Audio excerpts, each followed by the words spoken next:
সুন্দর করে বললাম। কেমন হয়েছে আলুর দমটা? ভালো হয়েছে। কি কি মশলা দিয়েছো?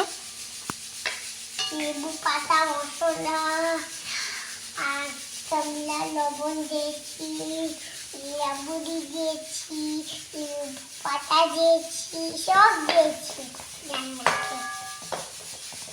ঝাল হয়েছে? না ঝাল হয় নাই। লঙ্কা দিয়েছো? না না না। আরে ও সমস্যা পেঁয়াজটা কেমনে কাটে? কিভাবে কাটে পেঁয়াজ? মসুর গুঁড়া দিয়ে। মরিচের গুঁড়া দিয়েছো?